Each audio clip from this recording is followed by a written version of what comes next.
Yo,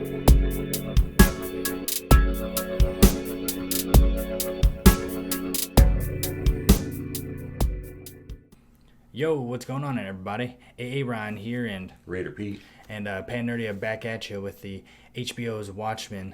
We're reviewing that awesome-ass show, and, we're going to jump in with martial feats of Comanche horsemanship. What a title, right? Pretty much jumping in right where we left off last week, but with kind of a cool, sequential, comic book-esque flashback and, transition. Kind of jumping back into the life of the young boy we saw last week during the Tulsa riots of like 1921 or whatever it was, turning out to be the old man who ended last week's episode at the foot of the tree where old Chief Judd was hanging from. So we start back there. We kind of get a little backstory on how the why the father got that letter, to give to the boy about saying, keep this boy. Mm-hmm. We find out that while they're in Vietnam, or not Vietnam, or while he was over in Germany or in the war, mm-hmm. I guess the Germans were trying to use it as a tactic to either, get them to turn on the Americans. Yeah. It's kind of like an ad, like, things not working out for you, just join us, you know what I mean? Yeah, like, pretty much. Like, how are you treated? Pretty poorly, right? Well, what are you doing fighting for the U.S.? Come join us. That's basically what that was, a little propaganda via airplane messages. Drop, yeah. So we kind of get a little history on that, which was cool. And like we said, it was a great transition into the scene of how last week's episode ended. So we have Angela, a bar, showing up, and the old man saying, she's trying to get questions out of him. She takes him back to her lair, so to speak, her bat cave, which is in the back of a restaurant in the works. And she starts questioning him, asking him who he is, and he just keeps saying something along the lines of, I'm the guy that hung the chief. Chief, yeah. And can't really get much out of him until she finally gets a little rough, and after he kind of gives her a little bit of you got a dirty mouth, you got a potty mouth on you, kind of back and forth, and finally... She's like 90-year-old talking like that, and he's like 105, thank you very much. Oh, gosh. But he was drinking out of a mug that she, grabbed and put in a plastic zippy. Well, it turns out it was actually... Oh, yeah, right, yeah. Later. I don't know if we can get to that point yet. Yeah, well, we can jump ahead. Yeah, so basically, he's kind of setting her up, but in the same way, she's kind of playing her own games. They might be tied together more than you think, but she's so mortified right now because of Judd dying. So she's just grilling him, questioning him, interrogating him. She basically keeps him in her unopened bagel shop as a prisoner. Yeah, and leaves, and then goes to investigate as her superhero character, Sister Knight. Yeah. Yeah. So, but we find out that the old man's name is Will. It is Will. So she handcuffs him. So she knew that. And she had his DNA in the cup. Now she got the DNA in the cup. She goes to the museum. She goes to the museum. So she goes to the museum. And pretty cool museum. Yeah, they have technology to check DNA samples of somebody there. And right then and there. DNA takes a long time to process, but they're saying in this alternate dimension, it's like a Dropbox ATM machine. A couple nights later, they call you up. Yeah. Yeah. So you can connect and see some stuff. So she's trying to figure out who Will is and how he's connected, but. He's mentioning that Chief has some skeletons in his closet, and Angela kind of takes that to literally. Might as well. Chief's wife Jane is having a get-together party, like a wake almost. Yeah, exactly. And Angela shows up and very overwhelmed about a lot of this. And there's many other scenes that led up to where she's at when she comes to Jane's house, but there's this whole kind of thing played off this episode too about how people are like, just cry, Angela, and she later maybe. Yeah, she doesn't. She takes it out with anger and violence versus. Yeah, she's in the anger mode for sure. Yeah, rage tactics, but she kind of acts like she faints at the party, right? She kind of, it's believable, really, and then she, of course. When she gets up into the bedroom to lie down. She sold it to Judd's wife, and she sold it to that senator guy. Yeah, the new senator whose name in this episode popped up. Let me see here. Joe Keane. So, and he looked like he was in the preview for next week's episode too. So, so she literally finds some skeletons in the closet, and secret door behind the closet. And we'll get to what was in that closet here in a minute, because there's something else that might connect that too. So, a couple different theories there for sure. Before she leaves her little lair, and she has a coffee cup as evidence and everything, or not evidence, as DNA support, she gets a call on the phone, and it's, the police saying that they found Judd, and she kind of plays off again, another kind of acting situation that she just found out about it. Right. So she heads out, and she goes to the situation. The Red Scare is there. Yeah, at the murder site where Judd's still hanging. He's been there now for a day and a half or so. Pretty much, right? Yeah, the cops are all there, and so is Looking Glass, and he's kind of like, and actually, we kind of mentioned how kind of remind us of Rorschach last week with like the way when he pulls it up to snack. That's like right out of a Rorschach. Like, about Rorschach eating the beans and stuff. Yeah, exactly. It's just a little Easter egg. It is a little Easter egg, but it kind of was like made me think for a minute, and I'm glad you caught that too. Yeah, because even like last week with the whole like the reflections on his mask, kind of a Rorschach-esque. He was eating. Wasn't he eating in like a recliner watching TV by himself, or was that a preview? He didn't. No, it was in this episode later when they were all getting ready to watch that Minutemen show. That's about superheroes. That's right. That's right. Yeah. Which, by the way, they had a really cool scene in this episode where they showed, like, it was a weird cut at first. You're like, what's going on? Oh, they're watching their show. And it was showing Hooded Justice kicking ass in, like, back in the day. That was fun. I think they brought it to life. As silly as he looks, he's still, like, it was effective. They were doing, like, cool, like, foreshortening shots and shit. And that's where you go. Of course, this episode had tons of Easter eggs. Roundhouse kick, foreshortening combo. Yeah, dude.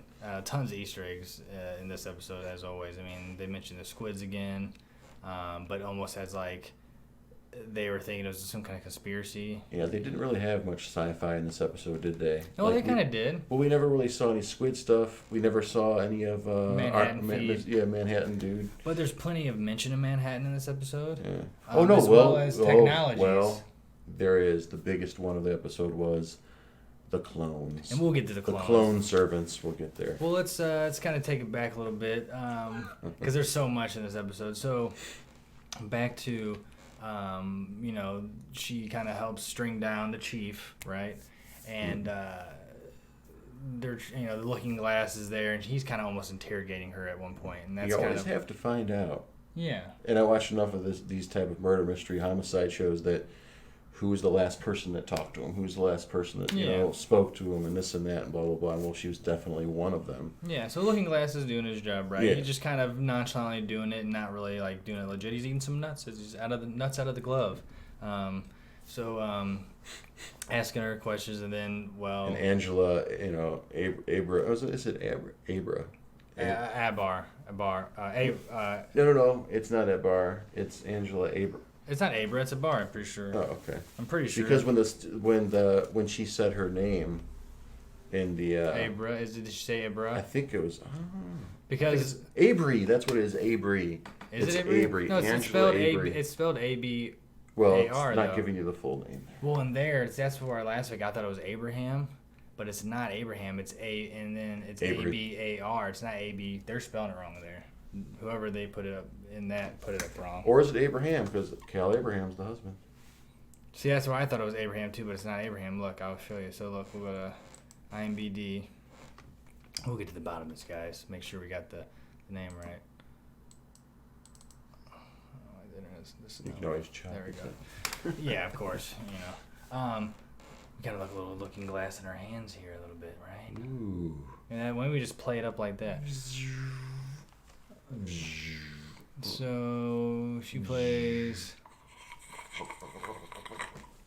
Sorry. See, Angela Abar. Angela Abar.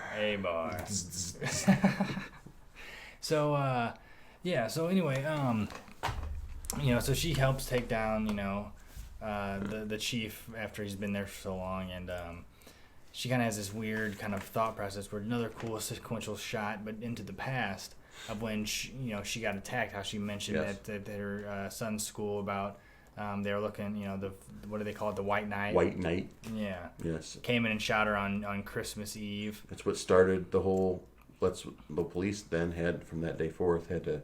The ones that didn't retire Right. and run off and quit Had to start wearing the mask. had to start wearing masks, new and old. They all did. But this is where like the kind of weird connection with what was in the skeleton in the closet kind of came up, because the chief, he talks about that, and then she. You mean the chief that never had to wear a mask? Right, never had to wear a mask. No, I'm just kidding. But that's a good point though. Well, yeah, because, but at that point though, he's so known that there's like no way getting out of it. He just has But that's the maximum thing. protection. It's kind of like under their noses kind of thing. Think about it. I mean, she got shot. She was about to get shot in the face. We didn't see her husband save her, and she wakes up, and the person she sees is Chief Judd.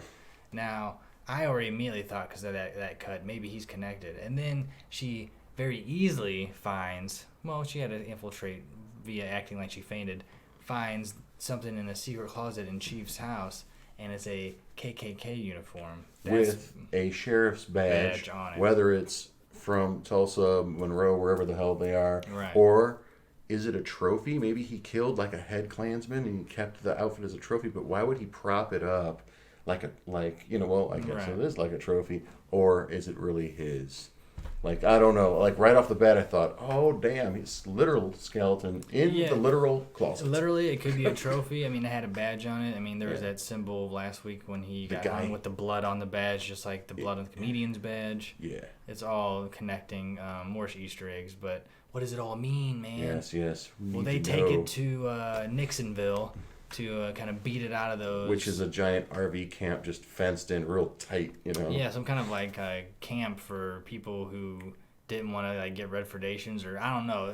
I don't know all the politics behind it. It's a redneck camp, let's just be honest. Yeah, they're Nixonville, and they worship this giant Nixon statue. Well, they essentially go in there and riot. That looks like a interstate sideshow, yard sculpture. Yeah, like one of those big inflatable things, but it's like made out of big plaster pink elephant or something. Yeah, like at a fucking putt-putt golf course or something. Right, there you go. Like putt to his mouth. A putt-putt statue.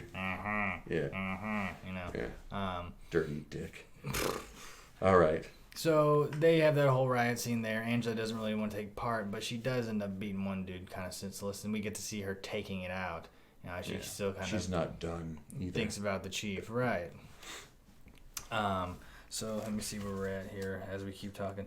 So as far as the 7th Cavalry, they're in this episode, but they're kind of like more during the White Knight flashbacks. During the flashbacks and kind of like almost getting not really set up as the main villain, obviously, but they're kind of like the red herring at this point. Like very good. They're going to go That's look they're going to go try to track down who done it to the chief, via looking for the 7th Cavalry. So what do you think? Is it an inside job or what? I don't know, man. I think whether or not the Ku Klux Klan thing was a trophy or not, I think the chief is connected deeper to this than we thought. You don't get it, Aaron. Don Johnson would never do that. Don Johnson. Well, we look like he's going to be in more episodes, too. Although, in Miami Vice, he wore all white all the time. Huh? Never mind.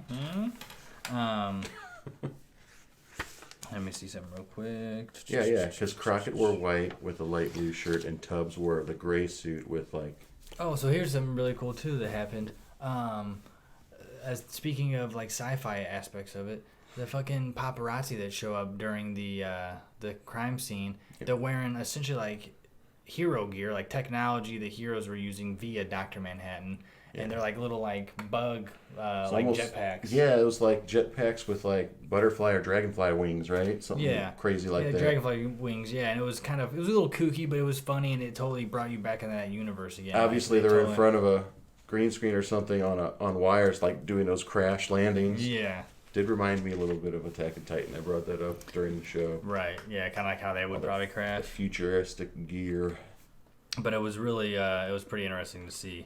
So after the roundup, with the Nixonville roundup, we see Angela finally, go to the museum that we mentioned to take the coffee cup, get DNA tested, and it seems to be kind of connected to the Nashville or the Tulsa riots in some way. It's linked because remember, it's we got to check your DNA to make sure you can be verified under this. At the museum, the verification was specifically if your family lineage goes back to the riots of the 1920 whatever Tulsa riots, that you're entitled to compensation and things like that. Right. Much like maybe the Native Americans were given lands and properties and things like that, and separate rights. Maybe they're just now starting to do something similar to that for the people that suffered from Tulsa. So. Yeah. How convenient. She didn't have to go to her own police department buddies to do it. Yeah. Because she's kind of doing her own investigation because it was specifically for that purpose. Well, they don't even know. Pretty convenient. Because she's hiding the old man essentially right now. Yeah. Although he did leave and come back, right? And he get like a sandwich or something. Yeah, and this is weird thing with him. Like, he mentioned when she comes back to find him, he had left. He mentions at one point that he has psychic powers, but then she, kind of busts him out on that. But he is still very mysterious. Either way, she ends up finding out the connectedness there that he is in fact her grandfather. Yeah. The little boy we saw from the scene last episode, the old man here. What is he connected with? I just thought of this. How is he getting from point A to point B to point C? I mean, first of all, okay, he probably hung out a lot outside of her unopened bagel shop. Right. But how did he get to the farm?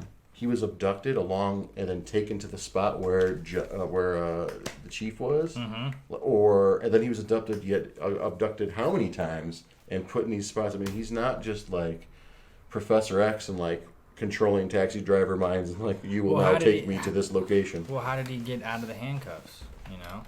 And remember, there's no superheroes in the no. He might know how to pick a lock or something. He might know how to. 105 years on Earth. Exactly. So there's no superpowers other than Dr. Manhattan in this. But again, he is mentioned, and how she kind of mentions about his powers and what he can do, which that really opens up his door that he is in fact real, very real in this, and obviously he needs to be, but. She mentions that how he can multiply himself, how he can grow himself 100 feet tall, how all this kind of shit. And he's like, well, why wouldn't he be able to change into a human form? Because, Will mentions that maybe I'm Dr. Manhattan.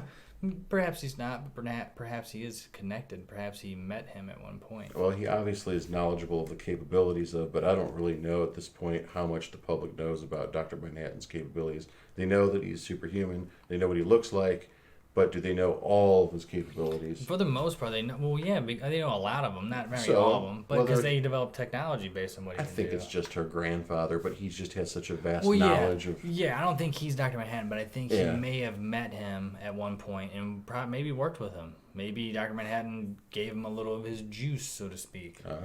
Like here, I think you can almost like an All Might sharing powers, and give him a little share of power, and maybe Angela has some of it too. Who knows where they can go with this? Midoriya. Midoriya Shonen. That's what they say in Japan. He says young Midoriya, and pretty funny. Anyway, so then we kind of get to some more weird sci-fi shit and some more mentions of good old Dr. Manhattan via Ozymandias. Well, not confirmed Ozymandias, but it's pretty outright that it's Ozymandias there, and played by your boy. Who's played by again? Oh, Jeremy Irons. Jeremy Irons, yes. Adrian Veidt. It's quite the snooty psychopath ruler. Which, if you guys notice, another Easter egg, Will was reading that newspaper last week in front of her store, Yeah. It said, the newspaper's headline was like, Veidt is confirmed dead, or Ozymandias. Well, he's really not. He's living off in fucking wherever he is, over in England somewhere. Or is it a clone of his? Or is it a clone? Because... Obviously, why wouldn't you clone yourself if you're doing... whatever he's doing and at his giant estate, because... Not only are those two servants he has, he's not just alone with him and those two servants, right? Riding his white, pale horses and eating tomatoes from a tree. From his genetic freak tree. Which, again... Tomatoes are growing like lemons off that thing. They have four-legged chickens in the show, or in this universe apparently. They haven't shown it in the show. I thought they had like six-legged cows last week when they were mowing those cows down, but I don't think they were. I think I wanted to see that. But hey, tomato trees. Most of those cows ended up with no legs. Right. Yeah, they were beef, ground beef altogether. Blasted to beef. But so he's got this play he's working on that he wants these servants to kind of perform for him as entertainment, which is a little odd. But it also kind of involves, the whole watchmaker that's thing, the his watchmaker's play, son, who all is, his because Dr. Manhattan's father was a watchmaker. Mm-hmm. Yeah, so it's kind of his kind of ode to Dr. Manhattan in a way. But that watch that he got as a gift is also another Easter egg from the comic. It's Ozymandias' watch. But again, he's to entertain himself, though he does have somebody else in the room at the moment wearing a black mask. You notice that, and you're like, I thought to myself, okay, so he's not completely alone in this place. Mm-hmm. And as the play's going on, they finally get to the scene where, what happens, Pete? Oh, well, his main male servant is put into a chamber that looks very much like a theatrical, like, just little box. Doesn't look like an official, like science experiment room, because it has these big like holes in it, right? Like you if you're going to the pet store and they use an iron bar to real simple, like the little latch, like magician's iron bar latch thing. And it's supposed to resemble the creation of Dr. Manhattan. So he's sharing the lines with the main female servant, and they bounce back and forth, and Jeremy Irons is sitting in his little director chair. To his right is a dude playing various instruments as the background music for his own play. And then to his left, well, there's a nice little plunger, and I'm like, oh, he's gonna have special effects, maybe perhaps a little smoke, a little poof, a little poof. That's what I thought. Little like gold bond, little cloud. Right. But no, he just sets the dude aflame. Sets him on fire, and we're like, what the fuck? Like he's just throwing away the packaging them, from a gift. You're like, you're done with it. You go and throw it out, recycle it, whatever. And he's pretty much like, okay, let me see those emotions now. Let me see those real tears. And then, well, before the play ends, the violinist takes his mask off, and other servants come out, and well, they're all the same person. Yeah, he's got 2 or 3 or 4 of every single servant. Yeah, and there might be even more hidden away somewhere else, working throughout the giant estate. But they all have different first names. I guess that's how he devises. That's how he deciphers version 2 versus version 3, 4, 5. But they can be upgraded to the latest version. Hence, there's one guy named like Montre is upgraded to the new number 1 Mr. servant. Phillips, who is the one who was torched. So now Montre is now Mr. Phillips. And well, it's a little weird because now there's clones. And speaking on weird shit, back to what Ozymandias did in the original comic, making the giant interdimensional squid creature. Speaking on the squids real quick, what's going on when they mention it could possibly be a government conspiracy, that they're it happened like 4 different places around the world simultaneously. People are starting to blame their own heads of government, like in this case Robert Redford for the U.S. and then other world leaders. They're trying to keep us in check. But really, who's the real person keeping everyone in check is the Jeremy Irons character himself. So is he releasing those, or is it literally a actual byproduct of the original release? Yeah, there's just like weird portals. Last week we mentioned that it's like the leftovers from the big one dropping. Yeah. And it's just like every so often, if the weather's just right. But you're saying since it's coming out of a portal and just bloop, being pooped down. It could be that, or it could be literally some kind of government machine they worked with. Keep everyone scared. Keep them scared and just pump them out when they need to. So who knows? We'll find more out, I'm sure. But Jeremy Irons, man, our Ozymandias, is rather spooky. And his intent on what he's trying to do, but we're definitely getting a little more picture on what he's about. He's definitely a. And when Jeremy Irons has most of his clothes off, he's even more creepy. Like right. It adds to his creepiness. But to kind of end this crazy ass episode, with all sorts of Easter eggs and homages and whatnot, we get the scene when we're finding out how the connectedness of. Sister Knight and Will Reeves, being relatives and all. She's like, well, I'm taking you in then, Perhaps you said like to keep him safe or something. Yeah. She's like, this is my grandma for real. I'm going to take him to the police station. He's going to stay there until I get to the bottom of all this. Right. Um, How did that work out? yeah, right. Yeah, well, she's putting him in the car and kind of hugging him like, oh, this is my grandpa or something. And then kind of have a weird, touching, awkward moment. And then before you know it, some ship shows up. We're thinking perhaps it's maybe Night Owl's ship. Just when you thought she was going to get his wheelchair loaded, because he was all buckled up, everything fastened in. Spotlights from the sky rain down on him. A big fucking like Magnet arm picks up the car, and he's gone. Yeah. And we're like, what the fuck's going on? Little pause real quick on, I mentioned Night Owl, another technology used this episode. She uses like a Night Owl-esque goggle when she's in Chief Judd's room looking for these so-called skeletons in the closet. So that was pretty tight too, I thought. But back to the mysterious craft. I don't think it was a Night Owl craft that took him. I don't know. I mean, obviously we have these magnets at junk scrap yards, stuff like that. So it was just a large version of that hung by a very strong system hooked to. Could have been a helicopter, but it could have been some kind of ship too. Yeah, I mean, it didn't sound like a chopper. No, it didn't. Although with the different technology they already have shown in the show, that maybe could be a helicopter, just a newer version, whisper mode, something. So a lot of things are definitely stirring around. We got a lot more kind of background connectedness. Synergy, if you will, between Angela and Will, and kind of delved more into the structure and lore and just the universe of this HBO's Watchmen, man.